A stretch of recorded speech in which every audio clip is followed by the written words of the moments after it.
Today is a big day. We are about to do Google Open Source Live, which is a live stream new event that they're putting on. And a colleague and I are the MCs, so I'm live in like 3 minutes to around 800 people, hopefully. 5 minutes to go. 6, 5 with your hands.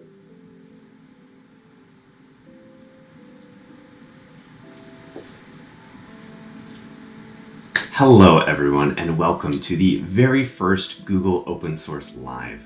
Alright Dustin, you are now live on the behind the scenes video. That's a This is exclusive access. Exclusive access. What do you think of the event so far? You can see how the sausage is made in Google Open Source Live.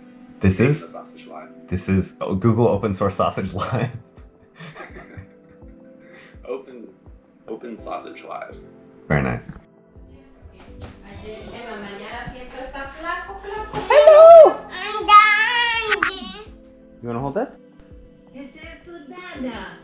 Qué dichoso que tiene un dada. What kind of vlog is this? What kind of vlog are you making? Daniel, can I see your apron? Wow. Do you and Mama have matching aprons?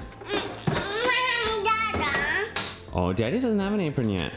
I'm here with Daniel to talk a little bit about a new piece of technology that we've added to our life in the last few months, and that is the Google Stadia. First up, the controllers. These are some of the coolest controllers I've ever seen. The idea that you are connecting to the internet directly from your controller instead of going via Bluetooth to the device and then the device to the internet, like something is really cool there. These are also just really, really good controllers, right? They charge by USB-C, they're slim, they're beautiful. I love them.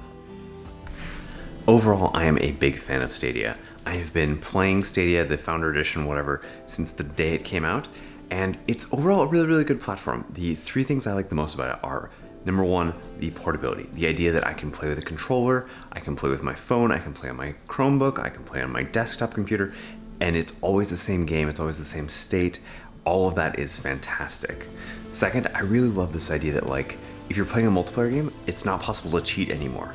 Like yes, there can be aimbots and things like that, but it is not possible for someone to have a hacked client. And that is really kind of a cool idea because in online gaming, cheating is becoming a really big problem and a really big downer when like you are trying to play and you're trying to get better at something and there's people out there that are just using computers to beat the game. And third, I really like this idea of the new types of games that you can play, right? Like with all of the games playing in the same data center, you can achieve a level of gameplay and world building that you couldn't achieve any other way. Now, there aren't any games that are actually doing this yet, so we're still gonna have to wait until some of those come out, but even things like in, Call of Duty or whatever, where you can see all of the other people on your team, all their other players, and their viewport is just such a cool idea that like totally is not possible in any other gaming platform. There are a few things that really frustrate me about Stadia, even though it is awesome.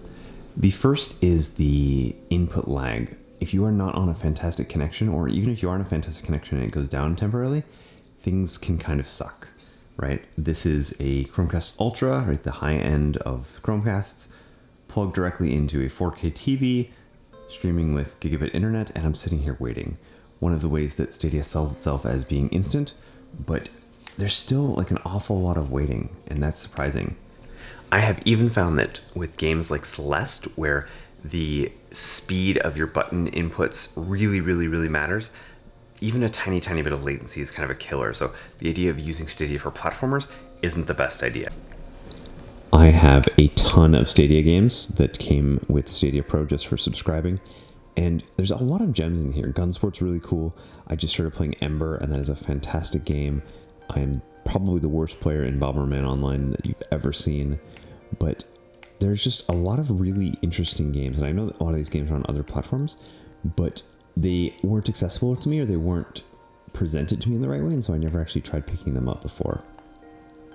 Even though I have a ton of gamer friends, none of them are on Stadia, which kind of sucks. It means that none of the multiplayer games that I have can be played with anyone but myself, and so that is one of the big giant downsides where if I want to do a multiplayer game, I'm probably going to end up on Steam, I'm probably going to end up on Xbox, because just not a ton of people have Stadia, and I've given buddy passes out, and for some reason, it it just didn't catch on. Like, even though it's got all these benefits and all these really cool things, it didn't catch on with the people that I was sharing with.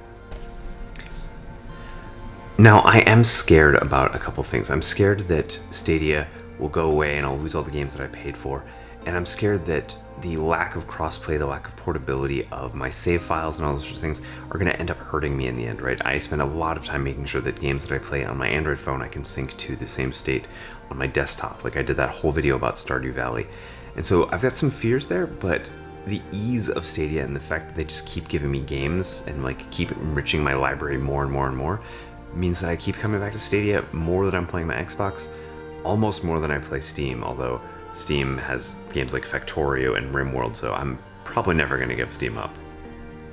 The last thing I'll say about Stadia is that it doesn't fulfill all of the perfect promises. So there are some games where they feel like ports, right? I'm about to launch Rock of Ages, and I tried playing this game, and I could not figure it out for the life of me. The interface really was more designed for a keyboard and mouse, and trying to do all of this with like a normal controller just didn't work out.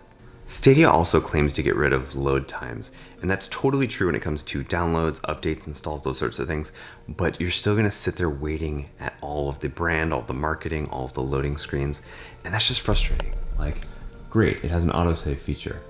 I don't wanna sit here for 5 minutes and watch you tell me about this autosave feature, wait for the game to load. Stephanie says that vlogging is sexist because cameras are too heavy.